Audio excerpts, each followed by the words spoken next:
Again, welcome everyone to the Eastern Transportation Coalition's Virtual Information Exchange, Considerations for Digital Infrastructure, Project Examples, and Planning for the Future. We're very happy that you're participating today. Just a few things to go over in our housekeeping. First of all, we are on Zoom webinar. You can use your audio either through your computer or phone. This web meeting is being recorded. If you have any questions about the audio or the web, please reach out to Esther. You can contact her via email. To ask questions, if you have questions, you have comments, please use the Q&A box. You're going to go to the bottom part of your screen, click on that, and type in your question. Lisa and I will be looking at the questions throughout the meeting, and at the end of each session, they will be answered by our speakers. If you'd like to ask a question verbally, you can do that too. We're just going to ask you to raise your hand. That brings you to the top of the list and lets us know that you have a question. We really are looking forward to your engagement, and Lisa's going to talk a lot more about this. So please participate in the meeting. We'll have some polling and there will be a discussion question. If you have any additional information that you'd like to share for any of the polling or the discussion question that just doesn't fit into that poll, please use the Q&A. We're asking if you include the poll number, that'll help us reference the information more easily. At this point, I'd like to introduce Lisa Miller. She's the Innovation Program Associate with the Eastern Transportation Coalition. Lisa? Great. Thank you, Joanna, for that great welcome, and good morning, good afternoon to everyone. Thank you so much for being here today. Next slide, please. Now, you may have noticed that this is not a webinar. This is a virtual information exchange. And we're deliberately at the Eastern Transportation Coalition renaming all of our prior webinars to virtual information exchange because we really are hopeful that this will be a two-way conduit of information flow. We certainly want to provide you with excellent content, and we have two amazing presenters for you today, but we're also very interested in hearing your feedback, your guidance, your impressions on whatever the topic of the day is. So our former webinars, our virtual information exchanges, are just one of the things that we do for our members of the coalition. You see here some of our recent events. Some of them are in person and invite only for our members. The Freight Academy is the sister event to the Operations Academy. And the Freight Academy is every other year, and we just hosted it in June 11 to the 16th of this year. We also had a Transportation Data Marketplace Vendor Forum and some other user groups meetings. The Distracted Driving and Move Over Conference was held in the beginning of May in Baltimore and convened almost 200 professionals to talk about the very important topic of moving over and slowing down for work zones and maintenance vehicles and law enforcement vehicles. We also have some upcoming meetings. The Waze Google biannual meeting is on June 29th. If you are an Eastern Transportation Coalition member and you'd like to participate or need more info, please reach out to me or to Stan Young on our team. We also have some user group meetings coming up as well. Next slide, please. For this event, we have 100 folks registered from 19 states all over the country. And you can see on the bottom row there, we have representation from universities, consultants, DOTs, other authorities, and NPOs. So you have a great opportunity today to participate, engage, and ask a lot of good questions from the folks that are here. Next slide, please. So why are we here? We're going to be talking about considerations for digital infrastructure. I'm going to frame the discussion and hopefully get your creative juices flowing, and then turn it over to the amazing Gunnar Rhone from Pennsylvania DOT, and certainly not to be outdone by the amazing Allie Kelly, who's the executive director of the RAI. I'll share their demos with you in just a little bit. We also have an interactive demo, and we're going to be doing question and answer after each presenter, so you don't have to hold your burning questions until the end. We'll be able to talk at the end of each presentation. Next slide, please. Okay, our speakers for today. Gunnar Rhone is a professional engineer. He's an engineering specialist with Pennsylvania Department of Transportation's Office of Transformational Technology. Gunnar has 9 years of engineering experience, which includes CAF pilot planning, deployments, and emerging mobility solutions all across the country.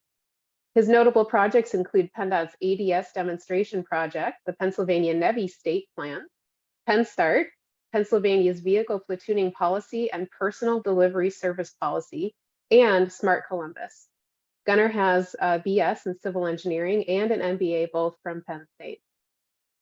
Allie Kelly is the executive director of the RAY, which has developed an 18-mile stretch of interstate in Georgia where they're using renewable materials, building clean energy for clean transport, testing road connectivity, improving lighting and signage, and collecting traffic, weather, and collision data to make the roads of the future.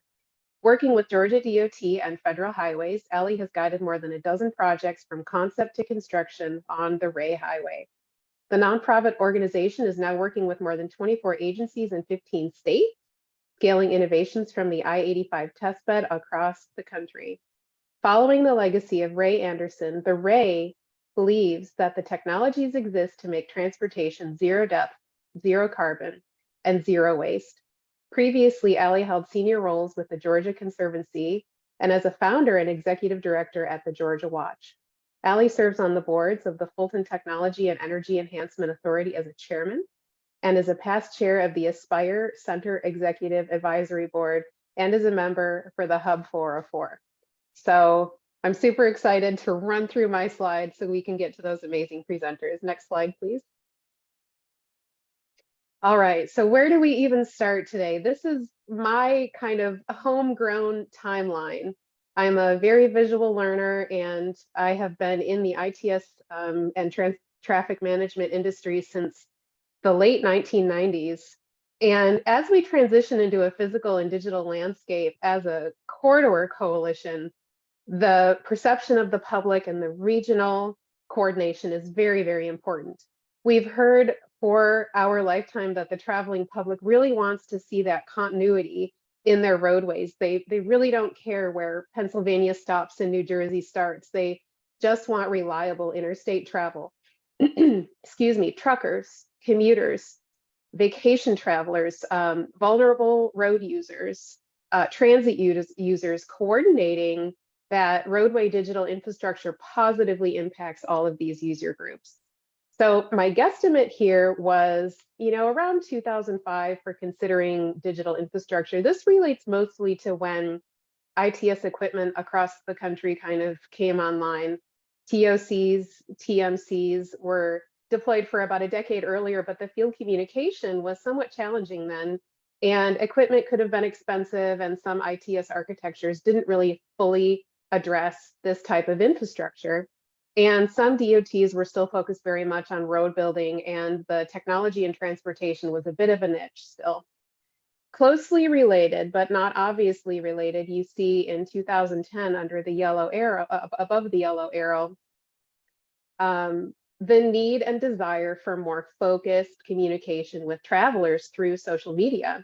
And having good information for your field devices is instrumental in helping to paint a picture of what's happening out on the roadway, which feeds the good social media content for incidents. And then, of course, in the last 5 years, there have been a lot of cloud devices, more accurate asset management and software availability there, which can be all integrated into effective RDI. Next slide, please. As I mentioned, we're endeavoring to be very truly interactive today. So we want your input and feedback. This is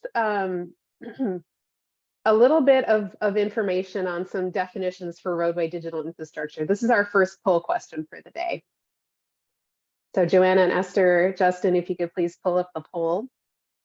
I've observed a few different ways of defining roadway digital infrastructure in my career and certainly preparing for this event. Based on the organization that creates the definition, their members, their goals, it can differ. I'm very curious which resonates most closely with the work that you're doing. And please feel free to continue the discussion in the Q&A box. We'll give you just a minute to look up the definitions here and to vote.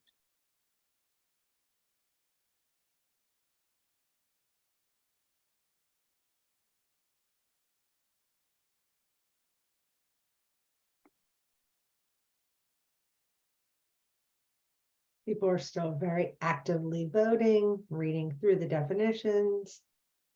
We're going to keep it open a little bit longer. Those are some long definitions. I'm going to give everybody an opportunity.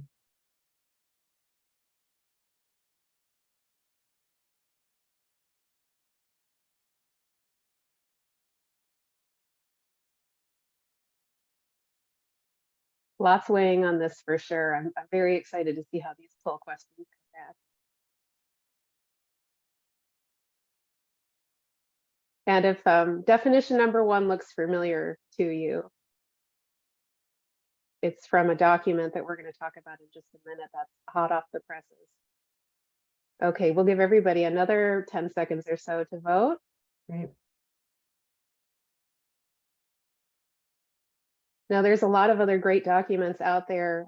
ITS America has an excellent document that discusses intelligent mobility. This document talks a lot about smart mobility, emerging technologies, electrifying our roadways, things like that.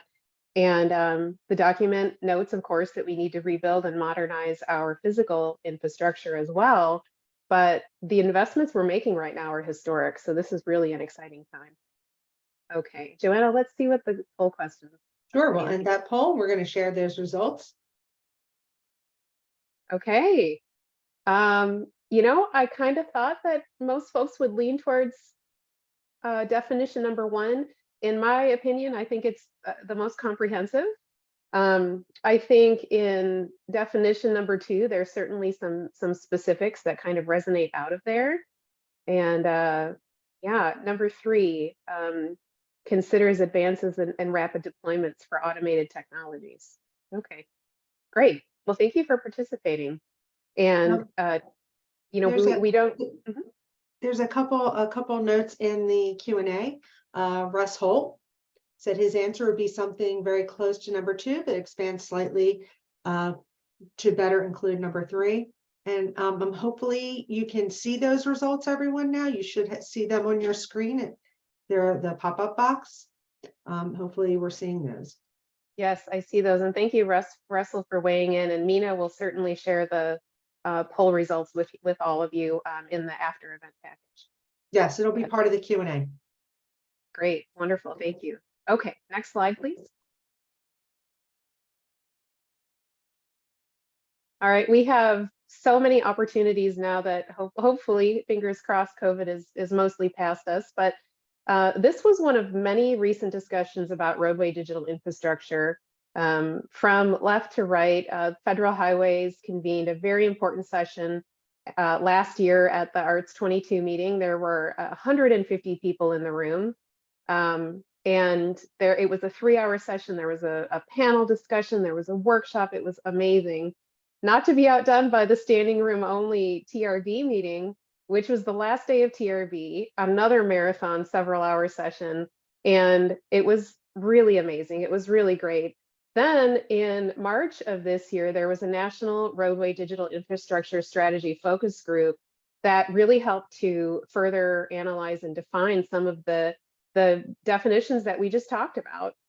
And if you're going to Arts 23, which I believe is just in a couple of weeks out in California, Wednesday, July 12th in the afternoon, there's a national and continental strategy for digital infrastructure to integrate automation into transportation. And we have Mr. Corbin here. John Corbin is here. John, we'll talk about the next slide here. Actually, Joanna, feel free to go to the next slide, please.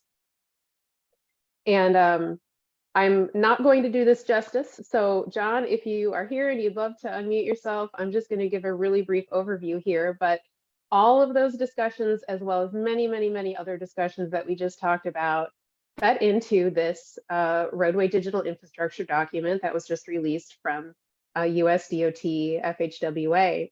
And at the Eastern Transportation Coalition, we hear frequently from our members that they need guidance and guidelines and criteria to really begin to create this national framework for RDI and for other transportation technology. This concept simply is to provide a safe system that is efficient and equitable and interoperable And we all want that. That's not new. And that's from the C-suite to the engineer level, every level in a DOT and in a public agency. What's great about this document is it really explains the way that RDI can help to achieve these goals. And there's a framework of discussions and capabilities that are really worth checking out as you consider advancing your RDI plans. And the document is included in the chat box right now. John, are you with us? And if so, feel free to weigh in. Thank you so much for being here. Oh, I am. Can you hear me okay, Lisa? Yes, got you perfectly. All right. Well, I could never have done what you just did so concisely and eloquently. So I'm glad you, because you captured perfectly the context and the purpose for the roadway ADS integration concept of operations for transportation agencies, which is the title it took to get this through all the approvals and get it published and posted, and also incidentally presented on a webinar that was recorded on June 8th by the National Operations Center of Excellence. So if you're interested in, again, a more complete and probably more efficient and concise overview of the ConOps than I could offer, please take a look at that webinar. Please download the document. It is your document. So many people just glancing at the registration list, and even already in some of the chat pod comments, so many of you contributed to and informed and guided the development of this document. It is more so a national community document than it is an FHWA or a federal publication. As such, just very quickly resonating with your points, Lisa, it is intended to be a definitional document that provides kind of a systemic framework for engaging these types of discussions about what needs to happen technically and technologically, but also institutionally, for the nation's roadway transportation agencies to be prepared to not just passively accommodate, but to focus and integrate appropriate to policy priorities, the automated driving systems and the other automated transportation capabilities that are emerging in a way that is responsive to societal need, that is responsive to community context. And so the concept of operations is out. Thanks to, again, many of you that are participating in today's call, and will continue to participate in the conversation.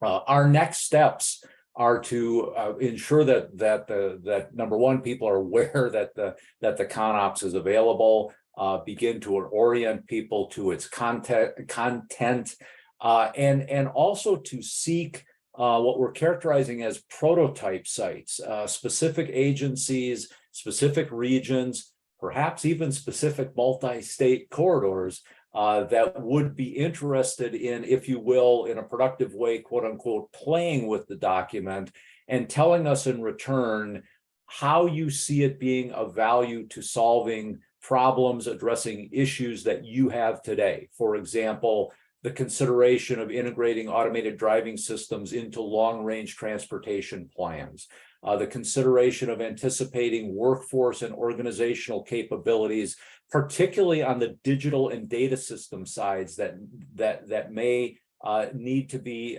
adapted to accommodate just the mushrooming data and digital implications of automated driving systems. And so, we want to work with you, learn from you about how the ConOps, even though it's just been published, how it may need to be modified, refined, supplemented with additional resources, supplemented with additional knowledge that may by and large in the near term be tacit knowledge within the community that we can help kind of catalyze and understand and learn from. Final statement I'll just make, and I can't be more happy to be part of the discussion largely as a student and a listener today, is this issue of digital infrastructure. And I'm not surprised at all by the breadth of reaction to the definitions that you offered, Lisa.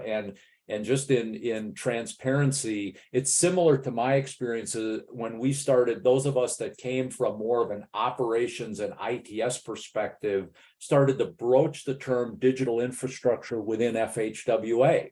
And one of the, I'll say, wonderfully unexpected loud voices came actually from our infrastructure side saying, digital infrastructure, we're doing digital infrastructure. Digital infrastructure is building information modeling, and it's the digital twins of the structural and physical roadway environment. And so the answer is A or B. The answer is, all of the above. Yes, roadway digital infrastructure is or are the information and communication technologies that create, transmit, analyze, and convert into humanly digestible insights, the data that come from the roadway environment. But it also, roadway digital infrastructure encompasses the digital twins and the building information models and the civil infrastructure management capabilities that are in effect the digitization or digitalization of the hard infrastructure itself. So there's no rush to adopt or assign or superimpose a rigidly narrow, prescriptive, detailed definition of what roadway digital infrastructure is. Moving forward, and then going back to mute, Lisa, because I know you've got a tight agenda and much more insightful people to get to the podium, as you suggested. We are continuing with this, if you will, national dialogue or national charrette to understand the critical issues in roadway digital infrastructure. The upcoming event at ARTS will be an important step. We have submitted a proposal, and we're hoping to have another Thursday workshop at the TRB annual meeting in January, at which we will share our, I'll say, straw dog illustrative discussion proposal as to what a national roadway network digital infrastructure strategy should focus on in 2024 and 2025. So based on conversations like this one today and others that are underway, we understand that we need to prioritize and focus this type of collaborative discussion towards collaborative action across a small handful, 4, 5, 6 focus for collaborative action. And that will be the quote unquote National Roadway Digital Infrastructure Strategy. It'll be a strategy for collaborative, focused, outcome-oriented action. It will not be a technologically specific, locationally prescriptive kind of top-down national deployment plan.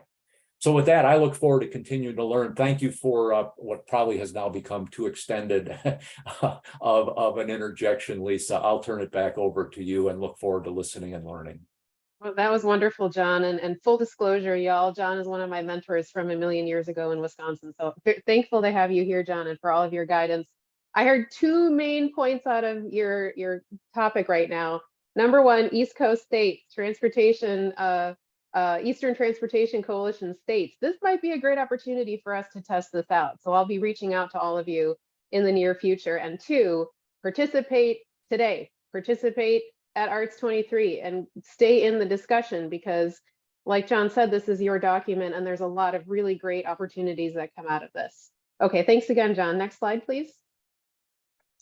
So at the coalition, of course, we have so many exciting initiatives, and Artismo and our connected vehicle and transportation technology groups are really incorporating roadway digital infrastructure.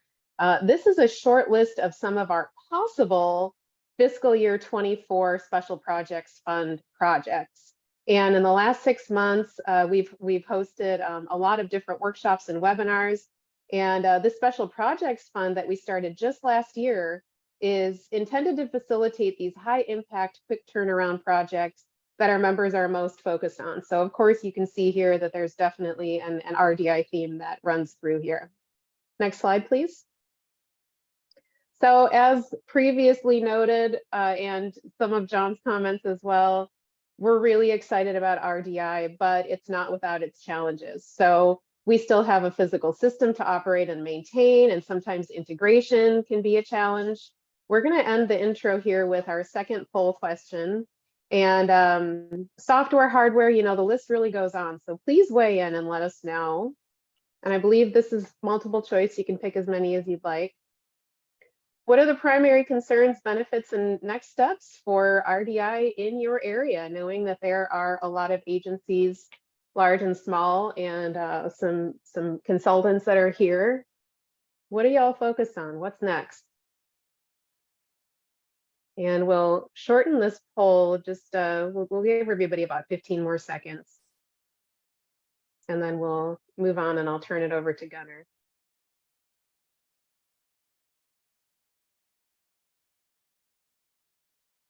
They're still coming in quickly. You can just get those in. And the Q&A is absolutely available. So if you don't have time to weigh in, or if there's more that you want to say, please pop it into that Q&A box. Okay, let's go ahead and close the poll. Okay. Mostly because I'm excited to see the results. Okay, I knew budget was going to be up there. Technical skills. We didn't talk a whole lot in the intro about workforce, but workforce for sure. Technology challenges, number 6 on the list down there, is very top of mind. I think we have so many different opportunities for different technologies.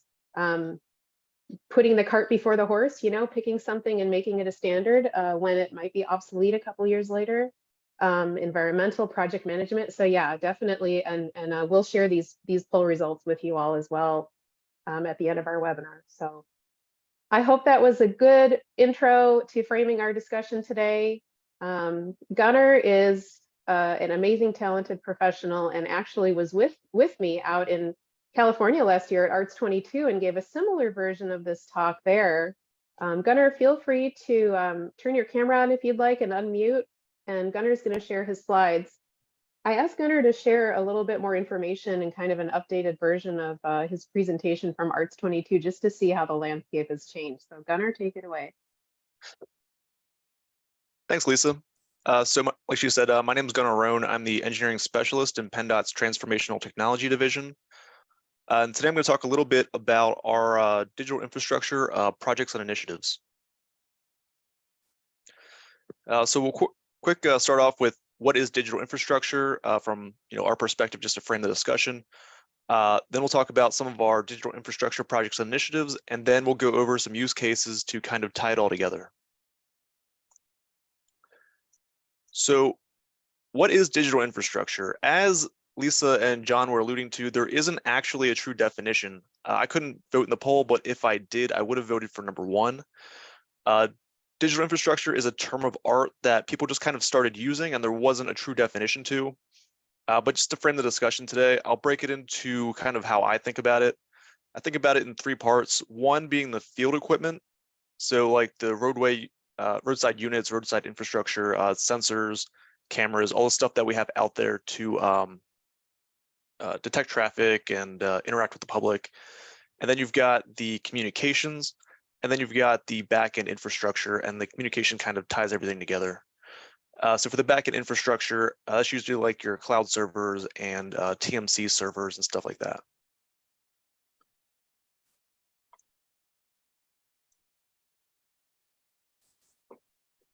So now I want to get into our connected vehicle infrastructure. I just want to talk about this for a second, just to show you some kind of the challenges that we have.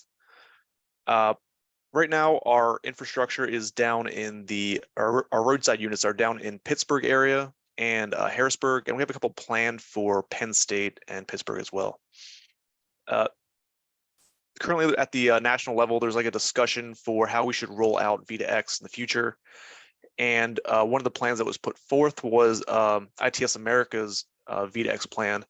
And what their goal was 80% of signalized intersections being connected by 2023, I believe.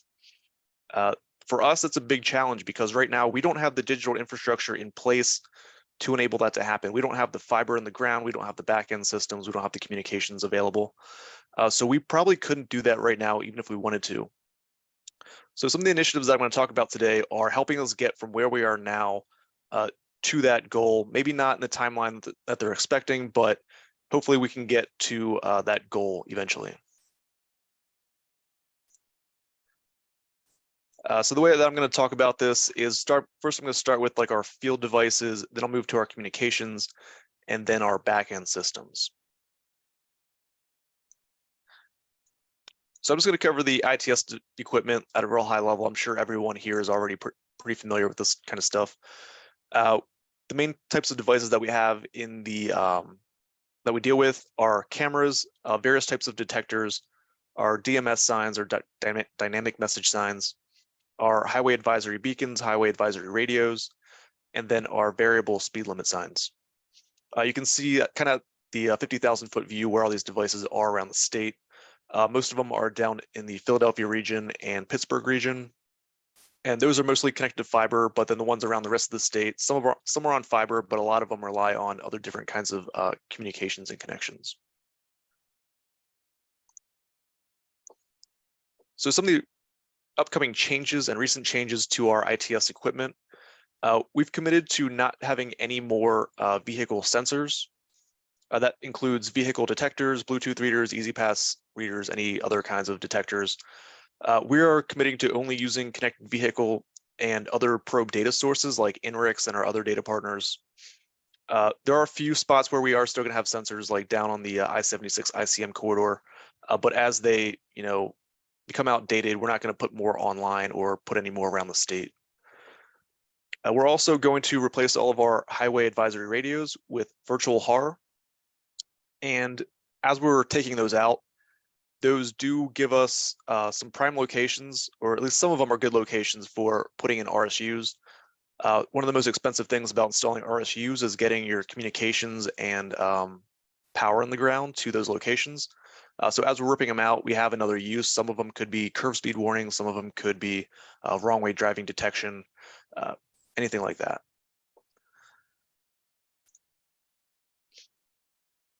So moving on to some of the communications, we completed our fiber backbone plan about 2 years ago.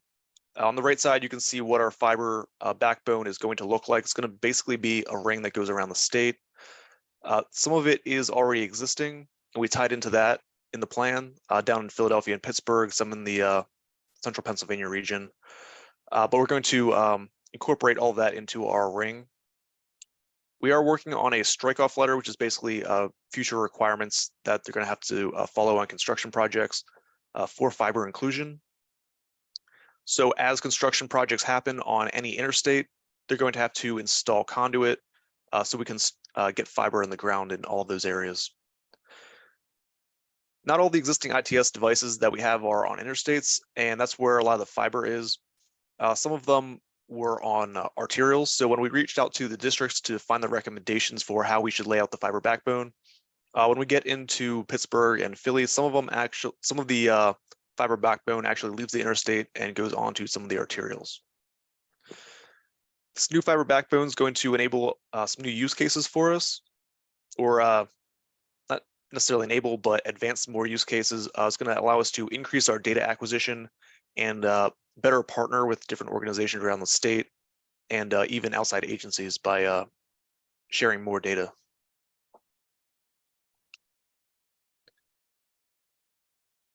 Relating to the fiber backbone, we also have our signal connectivity project.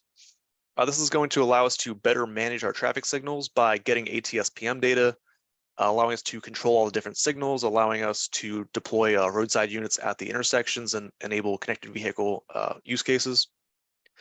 We have over 14,000 signals in Pennsylvania, and over 4,300 of them are located on key roadways. So those are our high ADT and arterial roadways. Right now, we have about 1,000 of them connected, and we're looking to add about 400 every year. When we looked at making the connections between the signals and the network, we looked at a couple different connection methods. The first one being direct fiber, also 4G, 5G, broadband with VPN, SD-WAN, MPLS, a variety of different methods. Down the right-hand side, you can see one of the methods that worked best, which was direct fiber. We have the different ITS devices around the state that are already on our fiber PennDOT network. So basically what we can do is just find those different ITS devices and then run a fiber line from those to the signal controller nearby. So that can basically not just get that one controller, but the entire network of controllers that are already connected onto the Commonwealth network. When we did this analysis, we found 30 high priority signal networks to pilot these connections, and then we expanded from there. So a quick overview of how we did that mapping. We basically highlighted all of the ITS devices with those circles that you can see on the map with 500,000 and 1,500 foot radii. Then from there, we could filter down to see where the controllers were, to see how close they were to the intersection. So we could find these low-hanging fruit intersections and start deploying.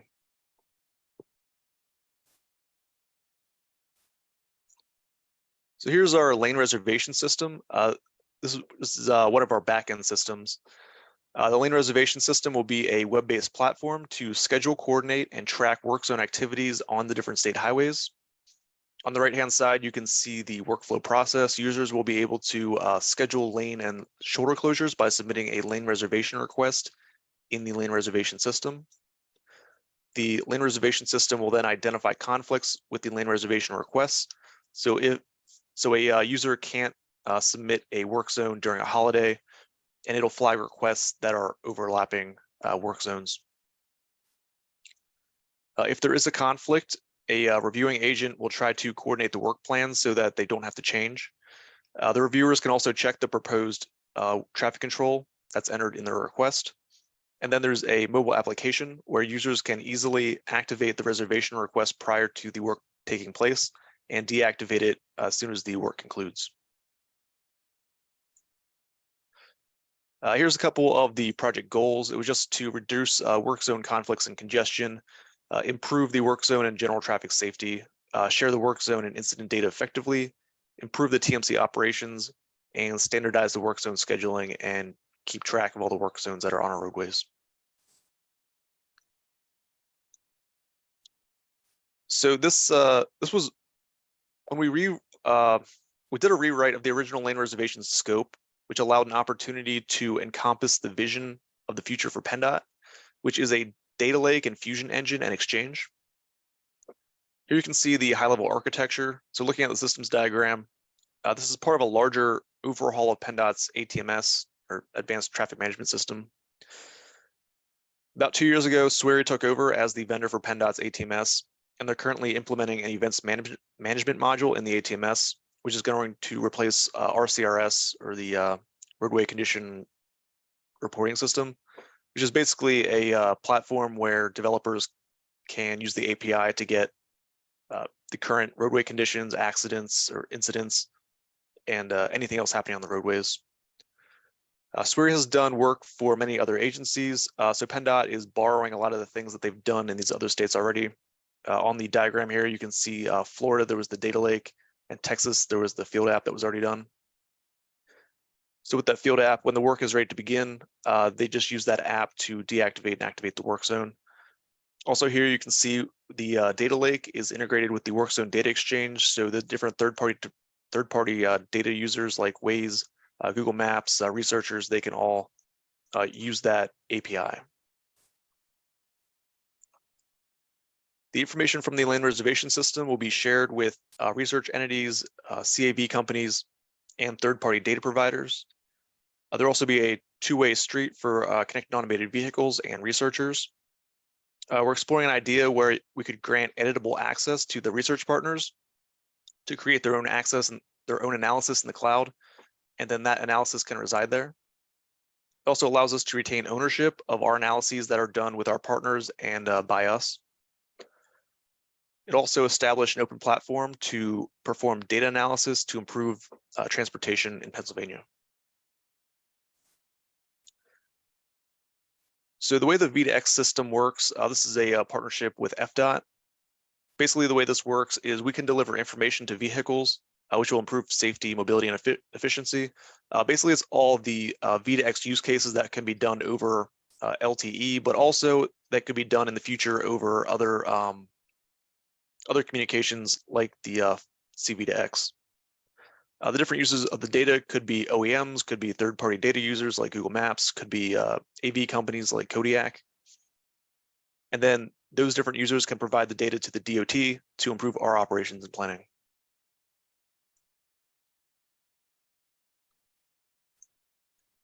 So now we will do our third poll, which is, what is your organization's primary focus area in roadway digital infrastructure?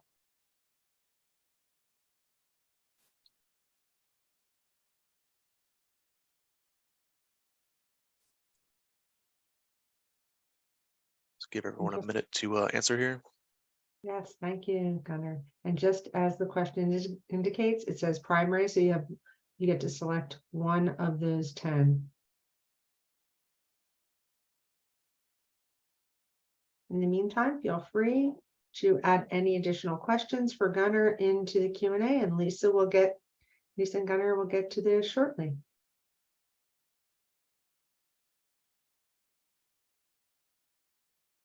So many good options here. Okay, let's give everybody another 10 seconds and then we'll close the poll.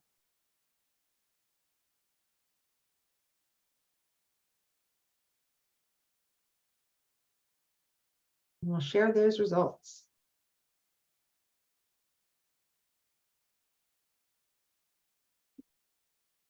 Okay, great. Gunnar, is this kind of what you were thinking of? I thought it would be a little bit more widely dispersed, but It's a little, ITS is kind of incorporates some of the other technologies, so I'm not surprised that it would have ranked towards the top. sure. Okay, great. Thank you, everyone. We can close the poll. All right, so now we'll go over one of the use cases that kind of brings all this together. PennDOT's Traffic Operations Office performed a study to understand where all the congestion-related crashes were occurring by the source of the congestion. That gave us the ability to identify the risky timelines for these crashes, with a distance where the majority of the crashes occur in the work zone-related congestion, like you can see in this image right here. What was a little alarming to us was that almost half of these crashes occurred over 2 miles back from the beginning of the work zone. That provided, in the traffic operations realm, an opportunity to design a solution to help prevent or provide better, more data-driven protection messages to the motorists. PennDOT's the first in the nation to have the capability to use a vehicle probe data source for dynamic queue protection on changeable message signs comprehensively statewide. Here you can see how this basically is set up. The operator can enter the different messages on that sheet on the left, and then on the right-hand side, you can see where they select the different message boards that are in the area, and then geofence the area. Once the probe data sources show that the traffic is slowing down in that area, it can automatically send those messages to the boards to alert the motorists of slowdown in that area. We did a preliminary safety analysis, and that shows that there are favorable results when we look at the same 6 months in 2021 versus the same 6 months in 2022 after the protection corridor was enabled. Within the I-76 corridor, crashes that could have caused possible injuries or worse have decreased 24% over the 6 months from 2021 to 2022. So hopefully we can recreate those results statewide. So now we'll go to poll 4, which is, what are the key areas that you plan to invest in over the next 5 years? And in this one, you can select all that apply.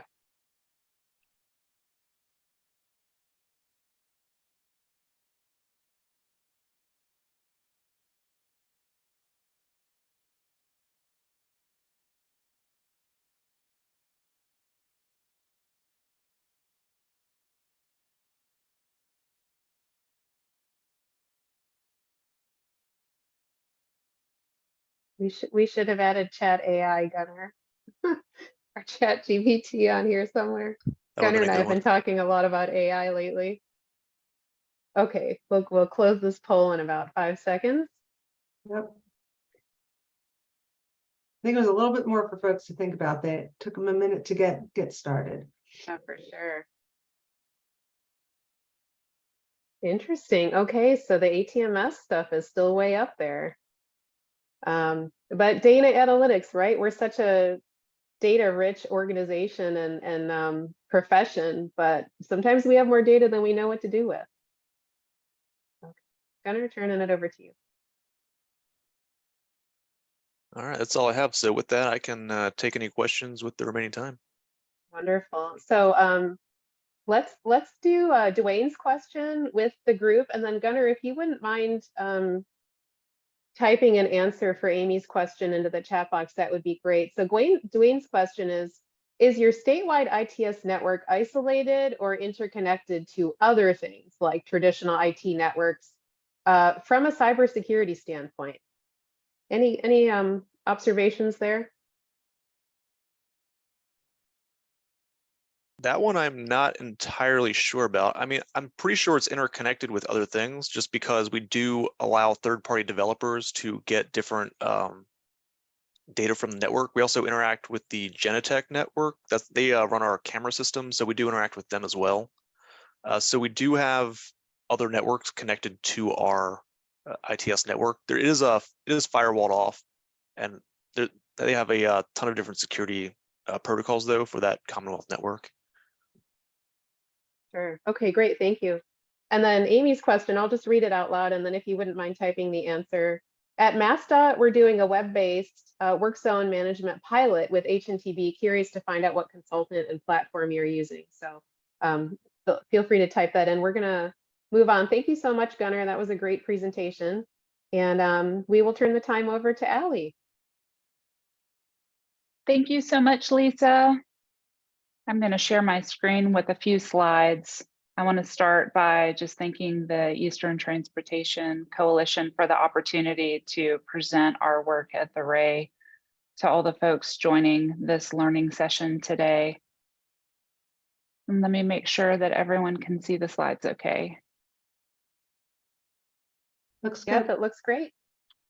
Great. So I'm going to power through these pretty quickly because I'm joined by one of my colleagues from Panasonic, Kel Lindstedt, who's going to actually help me to navigate the back end of the data management platform that Panasonic has commercialized, which we use in Georgia and which is called Cirrus.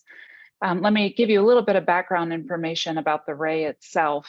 So the RAE is a nonprofit organization, a 501c3. We're headquartered in Atlanta and in LaGrange, Georgia, and we were founded almost 9 years ago, inspired by the work and life of Ray Anderson, who was a Georgia native, the founder and CEO of Interface Carpet Company, which was the first carpet company to introduce the modular carpet tile to the American market. The success story of Ray Anderson and Interface is really compelling, and it's taught in business schools. But I think what most attracts people to Ray's story and the story of Interface is the pioneering work that Ray and his company did beginning in 1994, when they publicly announced a mission zero or net zero goal for Interface.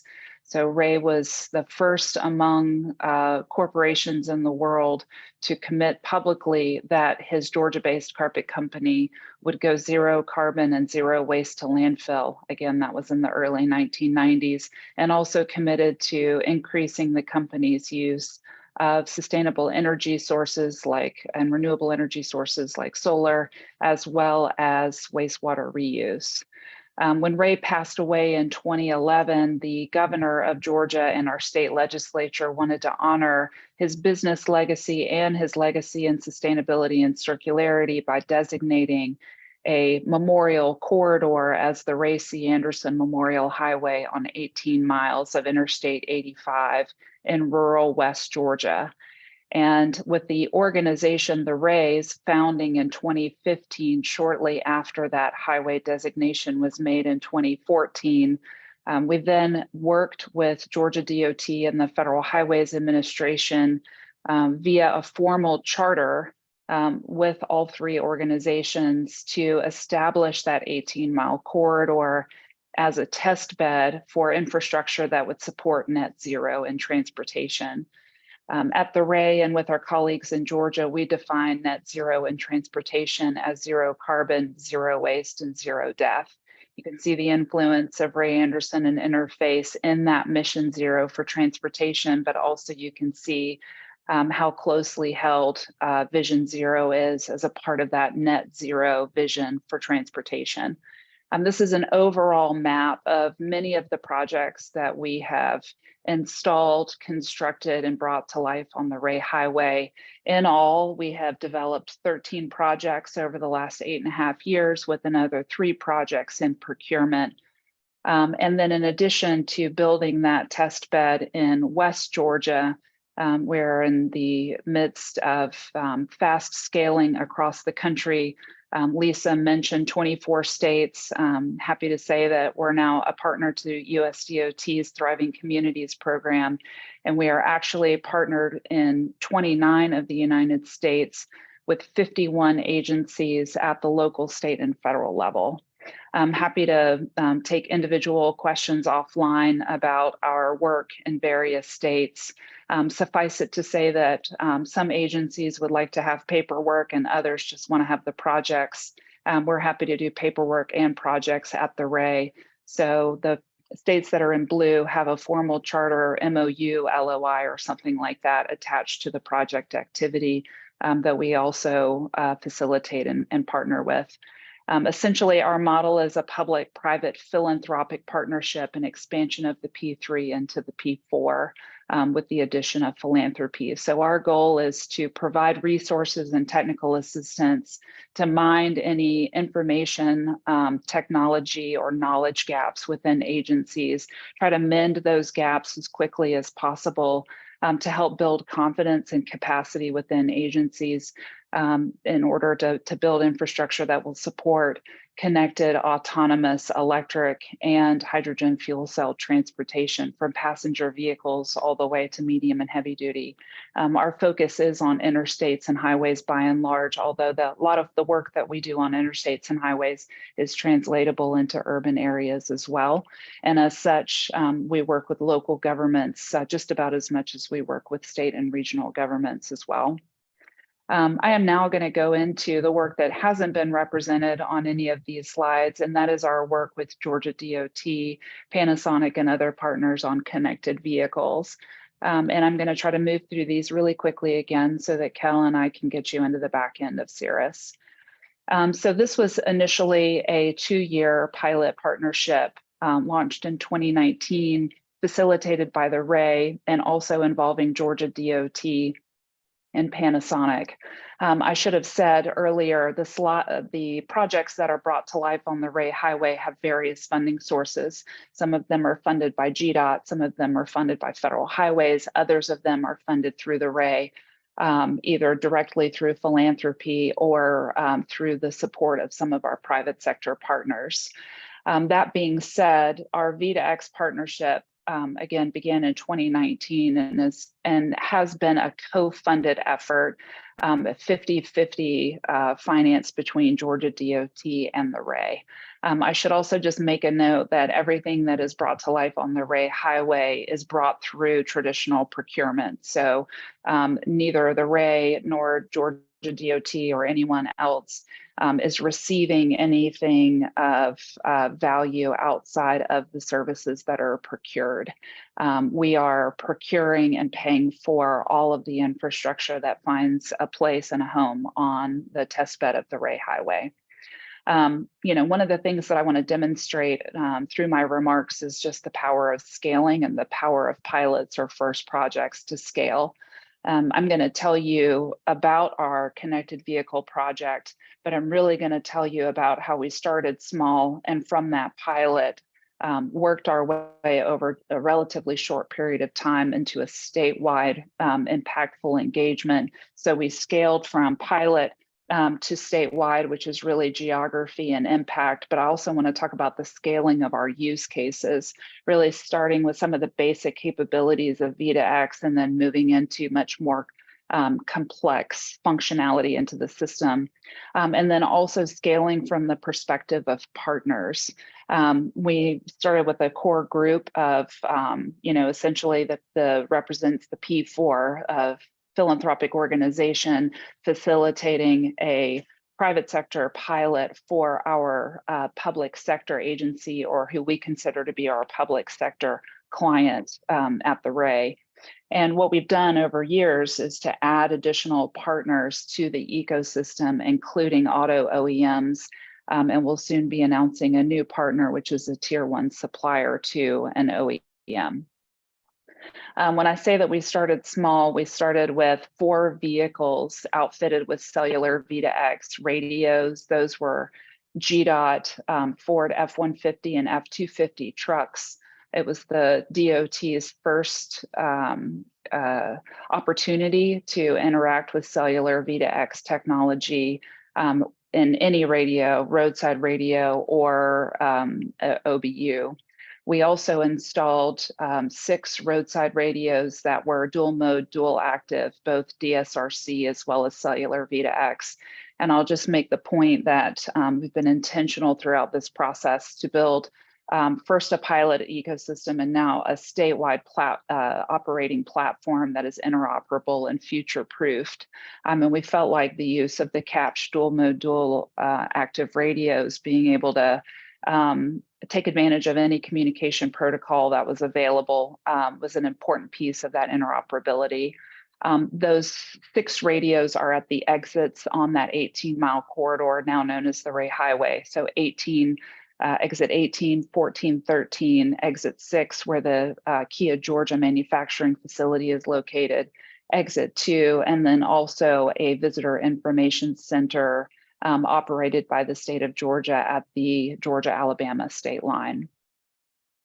The use cases that we focused on were really what we consider to be the bread and butter of interstate and highway crash detection and crash warning, hard braking ahead over time, indicating queue, and then also adverse warnings that would adverse weather warnings that would be active for black ice and for hydroplaning, which are both very perilous weather conditions that are prevalent in the Southeast. Again, we're generating BSM from the cellular V2X trucks that we've retrofitted on the Ray Highway. We're ingesting BSM through those 6 roadside radios, and then Cirrus, operating in the cloud, is providing management of that data into meaningful traveler information messages, which are then shared back into the vehicles themselves, and then capable of being shared across the ITS system operated by Georgia DOT. Kel will go through some of this with Cirrus, but this is just a look at what Cirrus offers on the back end with incident detection, managing incident response, and the overall view. And then in 2021, remember, we started all this engagement in 2019. A couple of years later, we grew the ecosystem on the Ray Highway.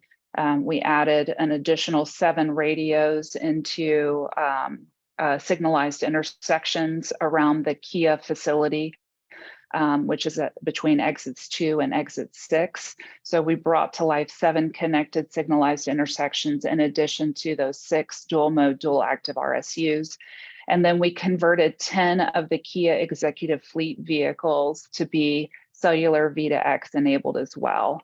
All of this is cellular backhaul, although I'll just note that Georgia DOT is deploying fiber statewide to support the continued growth across the state of the V2X infrastructure and the network.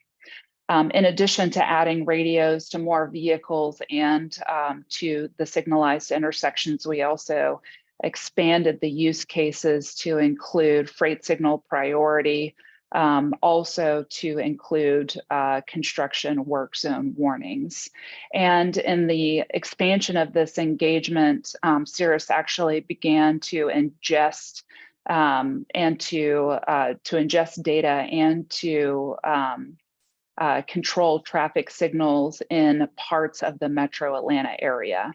And so beginning in 2021, we began to see a movement of the Cirrus platform where it began as a pilot demonstration opportunity on the 18-mile rural highway corridor to begin to expand that functionality into practical application ongoing in the metro Atlanta area as Georgia DOT began to deploy hundreds and hundreds of more connected signalized intersections in the Atlanta area.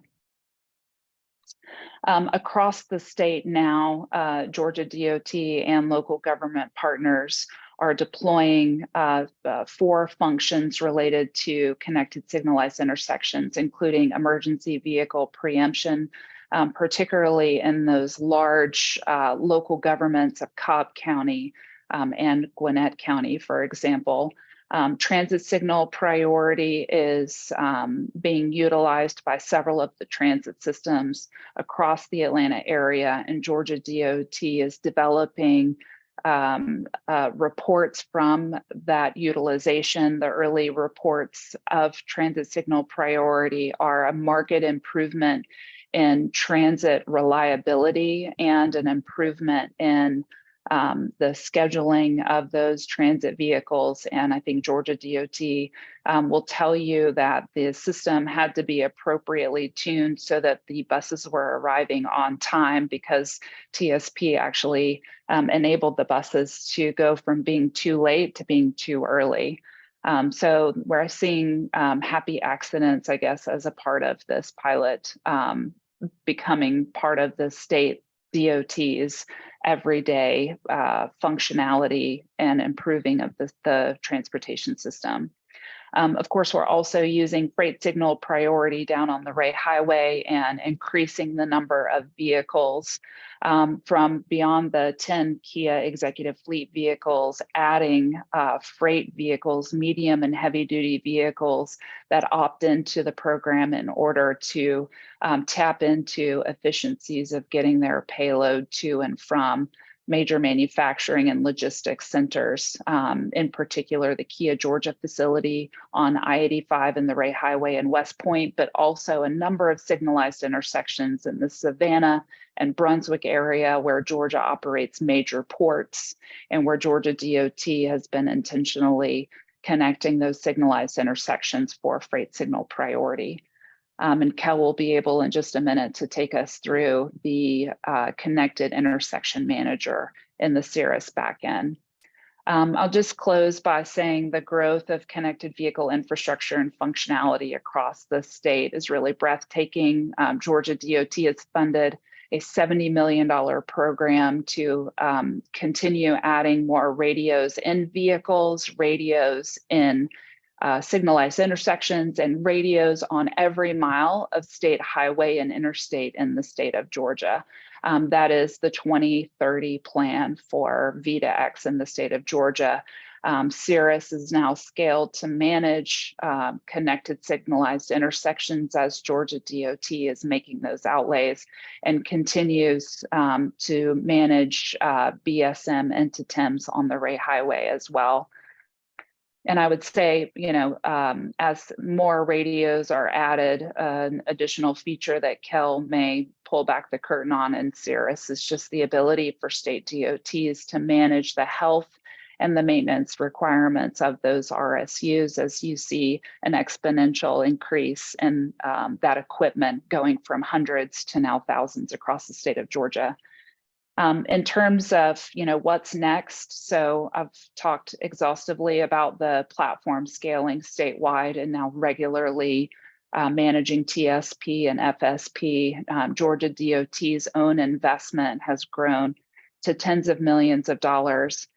We at the Ray are working with GDOT and Panasonic to bring additional OEM partners to the table. I'm not at liberty to identify our OEM partner yet, but we've got a tier 1 supplier with a connected product to automotive that we think is going to immediately deliver value by validating existing use cases, by providing data redundancy or finer data detail that will help to enhance the BSM to TIMS functionality and capability of the Cirrus platform. But we're also really interested in data flows from tier 1 automotive suppliers as it relates to road usage charge. We're trying to add more tools to the toolbox and address folks in the community, folks' concern around surveillance with VitaX supplying a RUC functionality or eventually taking over digital RUC. The other thing that I didn't say, and I'll say this super quickly and then throwing it over to Kel, Georgia state law since 2015 has allowed for autonomous operation without a steering wheel with passengers under 16 wearing no seatbelt. We have also allowed platooning of freight vehicles since 2016. Essentially, all you have to do is go to the DMV and show proof of limo insurance and register as an autonomous vehicle company. And so this is really our work with Georgia DOT to provide the digital infrastructure and the physical infrastructure that's going to support what has been for many years allowed under state law to support that functionality and to support the autonomous operation of vehicles of all types as safely as possible by advancing the infrastructure itself. And then we'll shortly turn to digitized asset management, and all along the way as we're creating, as we're deploying more IoT devices and creating more data flows, of course, the challenge of managing various dashboards and how do we connect everything into a system that has integrated data flows for insights is something that we're going to continue to pursue with Georgia DOT and with other state partners. So with that, Keld, I will go on mute and allow you to take the last 10 minutes of pulling back the curtain of Cirrus. I super appreciate it, Allie. Thanks for the overview, and I appreciate being. Kel, can I hop in real quick here? Sorry about that. Yeah, Thank you, please. Kelly. That was great. Thank you, Allie. Excuse me. There's a couple questions for you in the chat box if you wouldn't mind answering those. And then everyone attending, we're officially scheduled to go until 2:15, but since that's the quarter of the hour, hopefully y'all can hang out with us for a few more minutes. But we will be providing a recording to this if you do have to hop off early. Okay, Kel, it's all yours. Thank you so much. Yeah, you bet. And I'll be super quick. There's a lot of technical detail, but feel free to check in with me after the fact or reach out to Allie or anyone else, and they can get you my contact info. Do I have permission to share screen? Try this. Cool. Looks like that worked. Awesome. So my name is Kel Lindstedt. I'm the product manager for Panasonic's Smart Mobility Office, dealing with this Cirrus product, which is our connected vehicle application. Allie ran through a lot of the use cases. So what I want to highlight today, just very briefly in the last few minutes here, is that Georgia, the things that Georgia is doing aren't necessarily new from a connected or from a services perspective. So things like emergency vehicle preemption or transit priority, those are concepts that have been around for a long time. What Georgia's pioneering is doing those things in the connected vehicle ecosystem in a way that doesn't require specific dedicated one-off hardware, but leverages the connected vehicle ecosystem to do these same things, hopefully in a better way. What Cirrus contributes to this conversation, we think, is the ability to manage these applications in the cloud. So Georgia has for several years been deploying the hardware that makes these things possible in the field. So they're doing transit priority, for example, in the Metro Atlanta area. They've been very successful at that.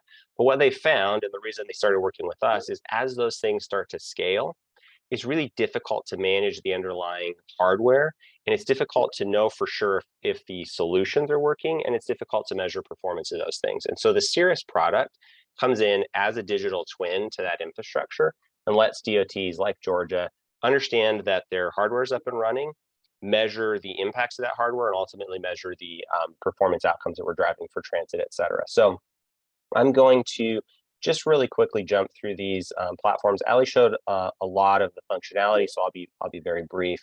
But I'll start with our RSU manager, which is the tool that we provide, which lets Georgia DOT and others like them operate the infrastructure in a holistic way. So rather than keeping track of all these devices on a spreadsheet or whatever other manual process, maybe logging in through a command line interface, if you're a technical person, trying to figure out what the settings of these devices are, and if they're up, if they're working, if they're transmitting the right way.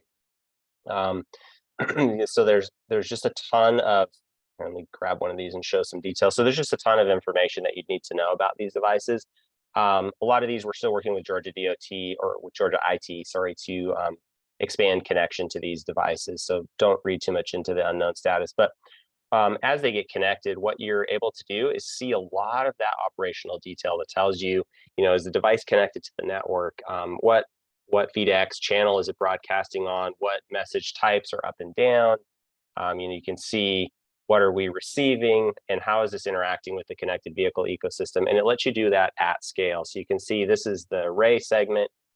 We've got a bunch more up in the Metro Atlanta region and other parts of the state, as Allie mentioned, but letting you see at scale in one place, one pane of glass, how these devices are doing, what's going on with them. And then that lets you move into this conversation around how are these applications actually working at the intersection, so the priority preemption application. So I'm going to jump over, and I'm not doing these applications justice. There's a ton more, but I know we're super short on time, so reach out if you want details. But I'll jump over to Connected Intersection Manager, which is where we have the tools to start to understand how are connected vehicles interacting with the services that these intersections provide. So again, don't read too much into the fault parts of this. We're working on the IT aspects of these things. Let me turn on the spat layer. So you can see this is an example intersection, and let's run through the parts of this really quickly. So first of all, how are the different aspects of the intersection connected to the connected vehicle ecosystem? So we're not replacing like the ATMS system or central signal system, but we are trying to understand how are these devices interacting with the connected vehicle ecosystem? Are they available to that ecosystem so that we can do things like transit priority? So you can see that we're getting SPAT messaging happening in near real time here. So that'll be coming through from the traffic signal controller. These pink lanes represent the map message in VDEX language. That's a digital twin or a representation of the GPS coordinates of the lanes at this intersection. So as a connected vehicle is approaching this intersection, it will be able to receive that map message and understand where it is positionally in the real world related to the intersection, which side of the intersection it's approaching, et cetera. And then for those of you not super familiar with how the VDEX ecosystem works, once that vehicle understands its relationship to the intersection, it can start requesting, if it's authorized, start requesting special access to the intersection. So it might be a fire truck saying, I'm rolling code and I need to get through in an emergency. Can I get priority or preemption at this intersection? Or it might be a transit bus, 5 minutes behind schedule, whatever the business logic case might be, and I need to get access to this particular phase of this traffic signal so I can get to my bus stop on time. And so those messages, when they're happening in the real world, those would also be represented here in the Cirrus platform. And what that lets you do is understand all the different parts or elements of this connected vehicle ecosystem that are relevant to giving service to those vehicles. And so we can use this platform to say, okay, the vehicle is seeing the map message, but it's off the lanes because it's trying to go around traffic and we need to make some adjustments to the map. Or the vehicle is getting the information about SPAT from the traffic signal, but it's for some reason not making a request. And so it lets us start to dig in and diagnose these things at scale, statewide, in a sort of really robust way with a data-driven approach so that you can understand, not only is the hardware up and working, that was the RSU manager component that I showed you a second ago, but is the ecosystem functioning? And then we are working with Georgia and others on special targeting of analytics modules. So we collect all this data in the back end. We have a whole data science team that goes through processing and formatting that data in the VDEX standards. And then we can start to pull out insights like, at scale, are my transit buses actually getting service? And if so, like things are working, right? That's the first part. And then what's that service doing to transit reliability? Are we improving on-time arrivals to stops? Are we reducing idle time or reducing emissions and fuel consumption and things like that? So all of those metrics, whatever the particular DOT is interested in. Allie, I'll pause there because I know we're super short on time. I don't know if there's anything else that you'd like me to kind of quickly hit on around this project. I could talk for hours about these things. I love it, but I want to respect everybody's afternoon. Yeah, Lisa, we're at time, so maybe you can let us know if we should continue or if you want to have folks follow up directly with Kel or myself.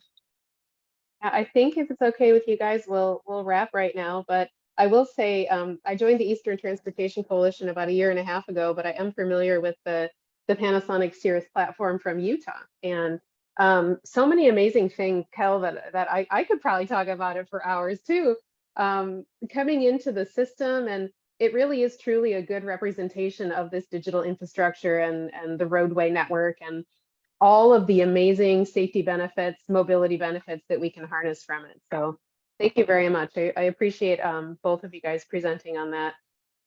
I'll Happy officially. to present. And sorry, please reach out we covered it so briefly. Please reach out if anyone has additional questions. I'm on LinkedIn. Yeah, I'm sure Lisa can get you my contact info. I can give you all the details. Certainly. So we will officially close at the moment, but if anyone has any questions, comments, if you want to stay around for a little while, please feel free. The presenters will be here for a little while if there are any questions. But thank you everyone for joining us, and we will have an after event package for you that has all of the Q&As and the presentation slides. Thank you so much for being here. Oh, and Esther just put a video into the chat box about the Ray. We'll include that in the after event package as well.